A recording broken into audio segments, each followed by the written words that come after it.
تو تب سے لے کر اب تک لوگ D G I S P R کو لگاتار اتنے دنوں سے بتا ہی رہے ہیں کہ یہ ہے عمران خان، یہ ہے عمران خان، یہ ہے عمران خان، اور سوشل میڈیا اس سے بھرا پڑا۔ میں نے ناظرین ایک سروے کروایا سوشل میڈیا پہ، یہ بڑا امپورٹنٹ سروے ہے۔ اس سروے میں نے سوال پوچھا کہ کیا فیلڈ مارشل عاصم منیر صاحب پہ عمران خان صاحب جو تنقید کرتے ہیں، کیا وہ تنقید پاکستان کے اوپر ہے یا پاکستان کی پوری فوج کے اوپر ہے یا عاصم منیر صاحب کے اوپر ہے؟ کیونکہ جتنے بھی لوگ عمران خان صاحب کے مخالفین ہیں وہ یہ کہتے ہیں عمران خان نے فوج پہ حملہ کر دیا ہے، عمران خان نے ریاست پہ حملہ کر دیا ہے، وہ کہتے ہیں جی عمران خان نے پاکستان پہ حملہ کر دیا۔ ہم نے سروے کروا لیا، اس میں نے سروے جو کروایا نا ایک نئے طریقے سے کروایا، کیونکہ آج کل باٹس ہیں، آج کل جعلی طریقے سے اگر آپ سوال جواب پوچھیں تو وہ آپشن کو کر کے اور اس کے اندر سے وہ اپنی ووٹنگ کروا لیتے ہیں، جعلی ووٹ بھی پڑ جاتے ہیں سرویز کے اندر۔ یہ نیا طریقہ کار ہے، ٹرینڈ ایک چل رہا ہوتا ہے، اچانک سے ایک دم بہت سارے ووٹس پڑتے ہیں تو ٹرینڈ کو چینج کرتے ہیں، لہذا ایک نیا طریقہ ہے، آپ اس سے بھی سروے کروایا کریں۔ اس میں آپ آپشن دے دیں 1 اور 2 اور لوگوں سے کہیں کہ کمنٹ کے اندر لکھیں۔ میں نے لگ بھگ کوئی 650 کے قریب کمنٹس پڑھے ہیں، ابھی تک 650 کمنٹس آئے ہیں جب میں ویڈیو ریکارڈ کر رہا ہوں کہ لوگوں نے کون سا آپشن لیا۔ میں نے کہا جن لوگوں کو یہ لگتا ہے کہ عاصم منیر صاحب پہ تنقید کرنا، پاکستان پر تنقید کرنا اور فوج پہ تنقید کرنا ہے وہ کہیں ہاں، اور جنہیں لگتا ہے کہ عاصم منیر پر تنقید کرنا، پاکستان پر تنقید کرنا اور فوج پہ تنقید کرنا تو آپ نہیں کا آپشن بھی لے سکتے ہیں۔ تو حیرت انگیز طور پہ سب لوگوں نے نہیں کا آپشن لیا۔ مجھے صرف 3 لوگ ملے ہیں جنہوں نے ہاں کا آپشن لیا، یعنی 1 کو چوز کیا۔ 3 لوگ ملے ہیں لگ بھگ 600 لوگوں میں سے، آدھا فیصد بنتا ہے، یعنی آدھا فیصد پاکستانیوں کو یہ لگتا ہے اس سروے کے مطابق کہ عمران خان صاحب جو تنقید کرتے ہیں فیلڈ مارشل عاصم منیر پر، یہ پاکستان کے خلاف ہے یہ بات، یا پاکستان کی فوج کے خلاف ہے یہ بات۔ بھئی یہ تو فوج کے حق میں ہے کہ فوج کا سیاست کے لیے استعمال بند کیا جائے۔ عمران خان صاحب یہ کہتے ہیں عاصم منیر صاحب کو، یہ تو فوج کے حق میں خلاف کیسے ہو گیا؟ تو پاکستانی بھی یہی سوچتے ہیں۔ 99.5% پاکستانیوں نے کہا کہ نہیں، یہ صرف آرمی چیف پہ تنقید عمران خان کر رہے ہیں، ان کی غلط پالیسیوں پہ تنقید کر رہے ہیں، اس تنقید کا کوئی پاکستان کے اوپر اثر نہیں ہے، یہ ریاست کے خلاف نہیں ہے، یہ کوئی فوج کے خلاف سازش نہیں ہے۔ اب 3 لوگ کون ہیں جنہوں نے الٹا ووٹ ڈال دیا، جنہوں نے کہا نہیں یہ فیلڈ مارشل پہ تنقید، پاکستان پہ تنقید ہے؟ ان میں ایک محمد عبید سرفراز ہیں، ان کے ٹوٹل 23 فالوورز ہیں، 2022 میں انہوں نے اکاؤنٹ بنایا تھا، اور ایک عمران صادق صاحب ہیں، ان کے 112 فالوورز ہیں، 2014 میں انہوں نے اکاؤنٹ بنایا تھا۔ ایک ارطغرل بے صاحب ہیں، ان کا یہ کوئی فیک اکاؤنٹ ہے، 172 ان کے فالوورز ہیں، اور 2023 میں انہوں نے اکاؤنٹ بنایا تھا، بس ان لوگوں نے کیا۔ اور کسی صابر بھائی نے ایک بڑا زبردست سروے کروایا، صابر شاکر صاحب نے سوال پوچھا کہ آپ کے خیال میں D G I S P R کس کے ترجمان ہے؟ یہ D G I S P R صاحب کو اس کے بارے میں سوچنا چاہیے، کیونکہ ادارے کے اندر بھی جو ہمیں اطلاع ملی ہے وہ یہ ہے کہ بڑا سخت ری ایکشن ہے، اور بہت سارے لوگ سر پکڑ کے بیٹھے ہوئے کہ D G I S P R نے کیا ادارے کے اوپر اتنا بڑا خودکش حملہ کر دیا۔ پورے ادارے کی جو ایک امیج ہے جس کو بڑی مشکل سے ادارہ سنبھالتا ہے، اول تو وہ امیج اب انہوں نے جو حرکتیں کی ہیں اس کی وجہ سے پورے ادارے کی خراب ہوئی ہے۔ یہ والی پریس کانفرنس نے تو ایک سونے پہ سہاگا والا کام کر دیا، یعنی سارا ہی کام خراب کر دیا پکڑ کے۔ تو سوال پوچھا صابر شاکر بھائی نے کہ D G I S P R کس کی ترجمانی کرتے ہیں؟ آپشن دیے تھے فوج کی، دوسرا آپشن دیا تھا عاصم منیر کی، تیسرا آپشن دیا تھا آل شریف کی۔ تو جناب صرف 6% پاکستانیوں کو لگتا ہے کہ D G I S P R فوج کی ترجمانی کرتے ہیں۔ اب یہ D G I S P R صاحب کو سوچنا چاہیے کہ 94% پاکستانیوں کو لگتا ہے کہ وہ ترجمانی کر رہے ہیں عاصم منیر صاحب کی اور شریف خاندان کی، 65% کہتے ہیں عاصم منیر صاحب کی، اور 29% کہتے ہیں آل شریف کی۔ تو فوج کی ترجمانی کر رہے ہیں، حالانکہ ان کی ڈیوٹی فوج کی ترجمانی کرنا ہے، ترجمان پاک فوج کا ان کا عہدہ ہے D G I S P R کا، اور یہاں پہ صرف 6% پاکستانی یہ سمجھتے ہیں کہ وہ اپنے ادارے کی ترجمانی کرتے ہیں۔ باقی لوگوں کو لگتا ہے کہ یا تو وہ عاصم منیر صاحب کی ترجمانی کرتے ہیں یا پھر وہ ترجمانی کرتے ہیں جناب آل شریف کی۔ اب ناظرین، فیصل واڈا صاحب اور 1-2 لوگ ہی بچے ہیں جو دھمکیاں لگانے کا کام کر رہے ہیں D G I S P R کے بعد، بہت سارے لوگ اس کو اون تو کر رہے ہیں۔ فیصل واڈا نے بڑے عجیب طریقے سے ٹی وی پہ بیٹھ کے تو گند مارنا شروع کر دیا، اور جی شیخ وقاص اکرم کو ہم کہیں گے ٹومی باہر آؤ، وہ ٹومی باہر آ جائے گا. پھر ان کا ایک چھوٹا ٹومی ہے جو MNA ہے، اسے بھی کہیں گے ٹومی باہر آؤ، وہ بھی باہر آ جائے گا. پھر ایک سینیٹر ہے خرم ذیشان، وہ اب دہشت گرد ہے، اس کے ساتھ وہ کریں گے جو دہشت گردوں کے ساتھ ہوتا ہے. اندازہ کریں آپ، رگڑ کے رکھ دیں گے، یہ کر دیں گے، وہ کر دیں گے. فیصل واڈا کی دھمکیاں ہی ختم نہیں ہو رہی، میں حیران ہو رہا ہوں، دھمکیاں ہی ختم نہیں ہو رہی. اور پھر جواب تو آنا تھا. سینیٹر خرم ذیشان صاحب کا جواب ہے، انہوں نے کہا واڈا میرے بیٹے کبھی ملو، میں تمہیں بتاتا ہوں کہ میں کون ہوں اور تمہاری اوقات کیا ہے. ویسے ان کا آمنا سامنا ہو جائے نا تو میں خرم ذیشان کو اتنا جانتا ہوں کہ فیصل واڈا کے لیے مشکل ہو جائے گی. فیصل واڈا میں حوصلہ نہیں ہے، حوصلہ ہوتا تو 2 دن عمران خان کے ساتھ کھڑا ہو جاتا، حوصلہ نہیں ہے. جاوید ہاشمی صاحب نے بھی فیصل واڈا کو مخاطب کیا، انہوں نے کہا بے نامی سینیٹر کی طرح کے فوج کے ترجمان جس طرح کھل کر سامنے آ گئے ہیں، واضح ہے کہ ان کے پیچھے جو ڈاکو ہیں وہ بھی نقاب اتار کر سامنے آ گئے ہیں. دنیا کی تاریخ میں پہلی مرتبہ ایسا ہو رہا ہے کہ فوج ایک پارٹی کو کچلنے کے لیے خود میدان میں آ گئی ہے. آپ اپنا یہ شوق بھی پورا کر کے دیکھ لیں. آپ نے کئی جنگیں جیتی ہوں گی، مگر اس عوام سے جنگ اور عوام نے جس لیڈر عمران خان کو مینڈیٹ دیا ہے اس کے ساتھ جنگ کرنا آپ کے بس کی بات نہیں ہے. سارے اکٹھے ہو کے پڑ گئے عمران خان کو، اور اکٹھے ہو کے بھی عمران خان صاحب کا مقابلہ نہیں کر پا رہے. فیصل واڈا صاحب نے جو بات کی وہ سمپل یہ ہے. مجھے ناظرین بڑا اچھی طرح یاد ہے، یہ جو بڑکے مارنے والے لوگ ہیں نا، ان کی میں آپ کو ایک مثال دیتا ہوں. ہم لوگ جب چھوٹے تھے تو سب بچوں کی طرح ہمیں بڑا شوق تھا کہ ہم جانوروں کو دیکھیں، چڑیا گھر جائیں، وہاں پہ بھالو ہے، شیر ہے، چیتا ہے، زرافہ ہے، زیبراز ہوتے ہیں، ہاتھی بھی ہوتا تھا. تو بڑا لگاؤ ہوتا نا بچوں کو جانوروں کے ساتھ، ہمیں بھی تھا. تو ہم اپنے پیرنٹس سے ضد کر کے، باقی بچے بھی سارے، ہم لوگ جاتے تھے چڑیا گھر لاہور میں رہتے تھے، وہاں جاتے تھے دیکھنے کے لیے، چھوٹے چھوٹے ہوتے تھے. تو تب نہ کئی ایسے لوگ آ جاتے تھے جو بڑے اوچھے کام کر رہے ہوتے تھے، بہت عجیب، ایسے جیسے کہ سب کا سکون انہوں نے خراب کیا ہوتا تھا. چڑیا گھر میں کبھی بندر کو چھیڑ، کبھی ہاتھی کو چھیڑ، کبھی اس جانوروں کو چھیڑ. حالانکہ جگہ جگہ لکھا ہوتا ہے کہ آپ نے ان جانوروں کو چھیڑنا نہیں ہے. تو جو ببر شیر کا پنجرا تھا نا، اس کے باہر بہت رش لگا ہوا ہوتا تھا. یہ میں اپنے بچپن کا آپ کو واقعہ سنا رہا ہوں. تو وہاں پہ نا یہ بہت سارے لوگ آئے ہوئے تھے، یہ اب کھڑے ہو گئے وہاں پہ.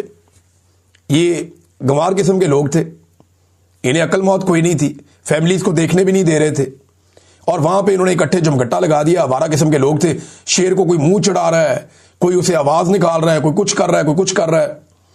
یہ میرا اپنے آنکھوں دیکھا واقعہ ہے. میں چھوٹا سا تھا، میں نے دیکھا کہ شیر کافی دیر تک نا وہاں بیٹھا رہا، لیٹا رہا. یہ اس کو کبھی منہ چڑھائے، کبھی آواز نکالے، کبھی کچھ کرے. ایک لڑکا تو ایسا بدتمیز تھا، وہ چھلانگ مار کے اندر جا کے اس کو ہاتھ لگا کے پنجرے کو واپس آ گیا. ڈبل پنجرا ہے نا.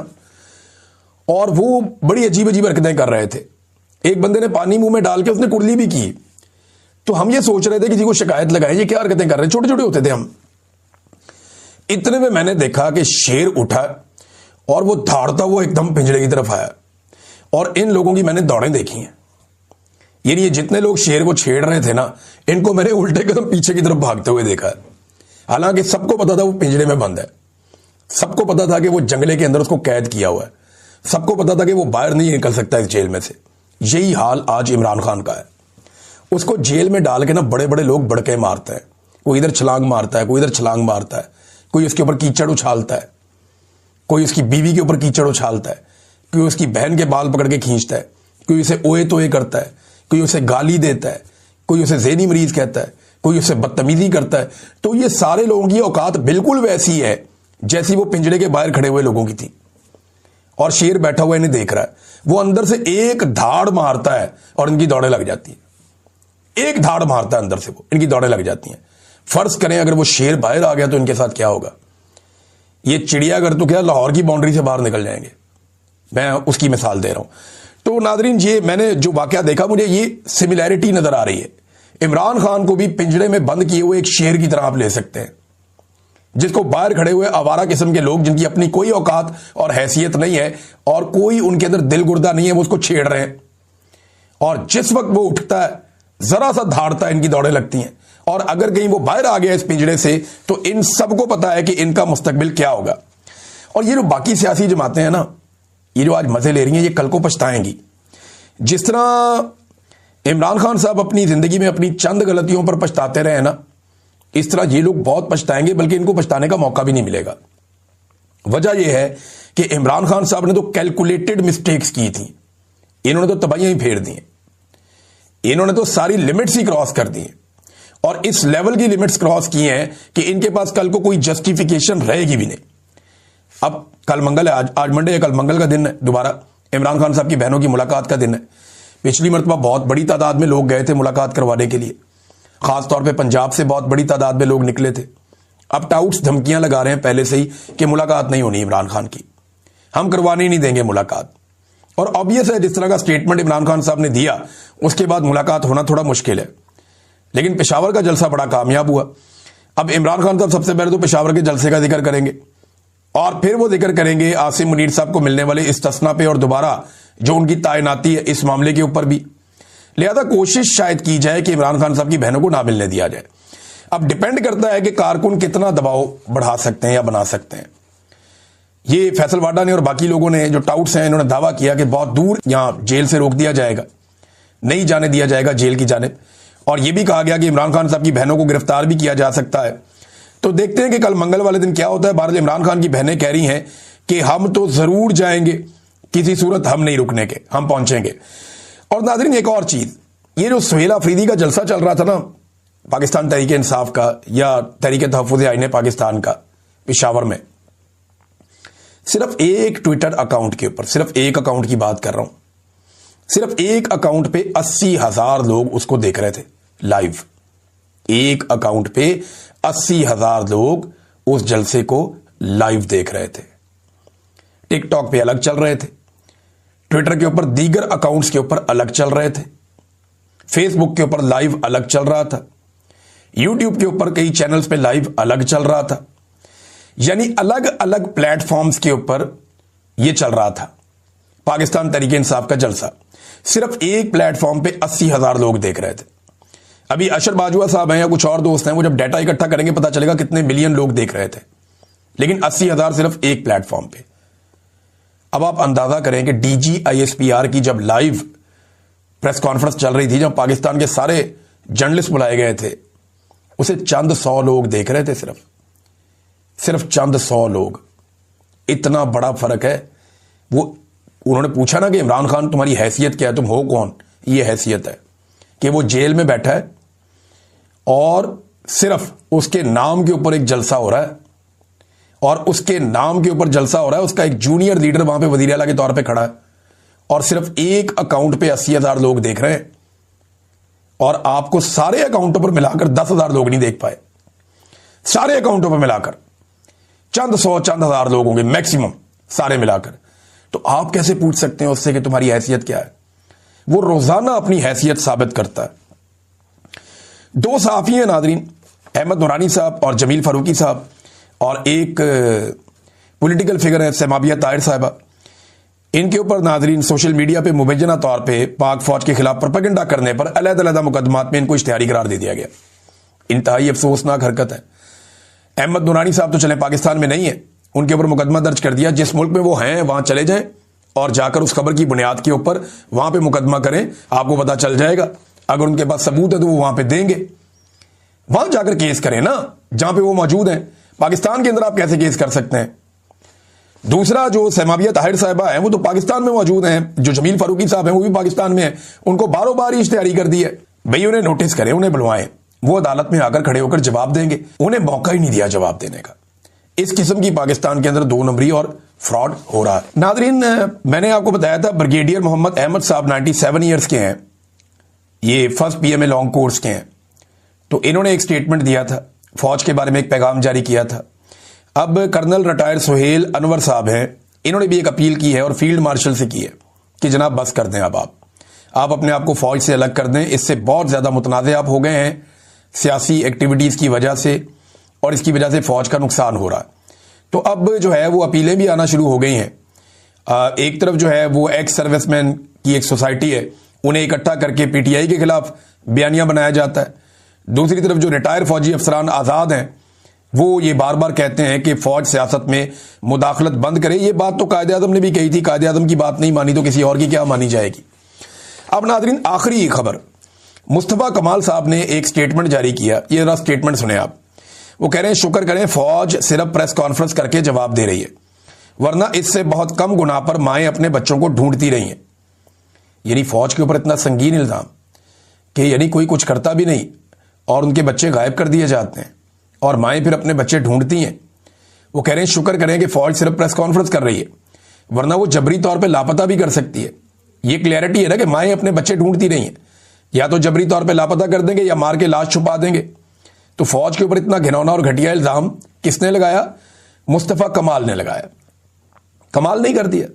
اچھا وہ اگر اپنی طرف اشارہ کر رہے ہیں تو میں آپ کو یہ بتاؤں کہ بوری بند لاشیں, یہ بھتہ خوری, یہ جگہ ٹیکس, یہ اغوا برائے تاوان اور چائنا کٹنگ, یہ واقعی بہت چھوٹے چھوٹے جرائم تھے. انصاف مانگنا, رول آف لا مانگنا, مینڈیٹ کا احترام مانگنا, آزاد عدلیہ مانگنا, آئین کا احترام مانگنا, یہ بڑے جرائم ہیں میرے خیال میں. جو مصطفیٰ کمال صاحب کہہ رہے ہیں اس اعتبار سے تو پھر یہ